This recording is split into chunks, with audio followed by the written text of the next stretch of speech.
We're now finally finding out what is going to happen to an Iowa woman who way back in 2019 told police that she had purposefully ran over a girl because she was a Mexican.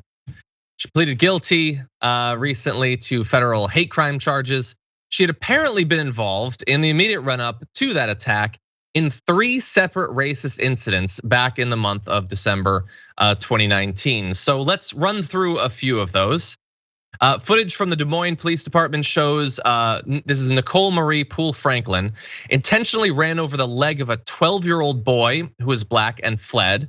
The boy was walking along the curb of a Des Moines apartment parking lot when an SUV jumped the curb, ran over his leg and fled. A witness told police the SUV gunned its engine before the driver struck the child and that she'd seen the driver in the complex before. Shockingly, the boy's injuries were minor. They sound horrifying, but they were minor. About an hour later, she ran over Natalia Miranda, who was 14 at the time, as she walked to a basketball game.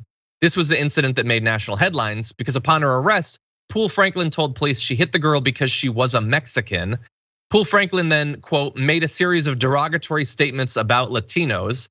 An hour and a half after she hit Natalia Miranda, West Des Moines police said Poole Franklin used racist slurs towards a clerk and customers at a convenience store and threw items at the clerk.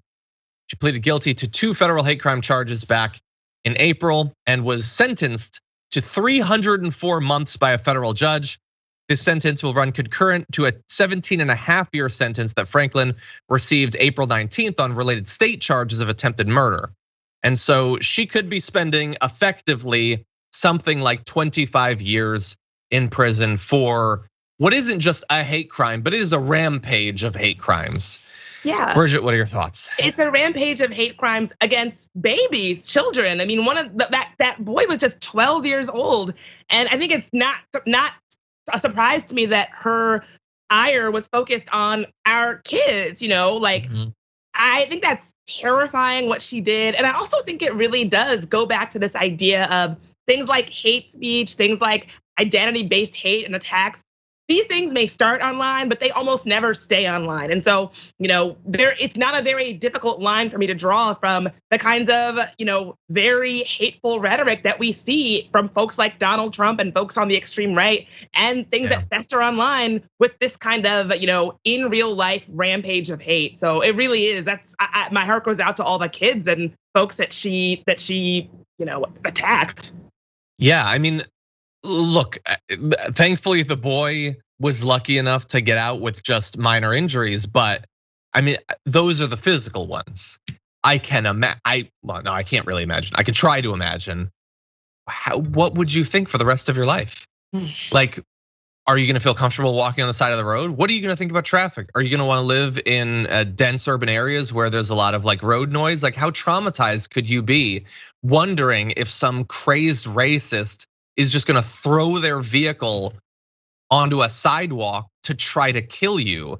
Like, the physical injuries almost seem smaller than what have to be the psychological injuries. I don't know. There's no statements from the child. We don't know in the past 2 years. Obviously, it's been a rough 2 years since December 2019. I don't know exactly, but I can speculate that it's got to be pretty rough, Bridget.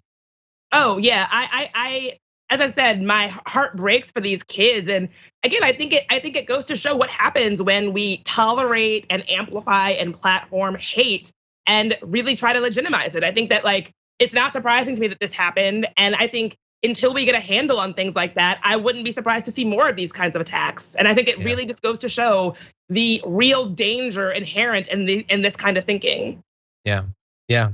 And I like, how could you ever trust her out in public again like that? Multiple attempted murders of random people.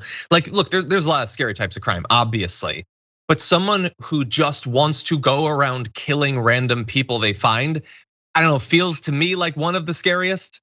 Being willing to employ a vehicle to do that, to target children in particular. Like, this case almost seems tailor-made to be as horrifying as attempted. Like, thankfully, nobody died. That's the most shocking thing when she's targeting children, but really scary stuff. Yeah, she's a menace.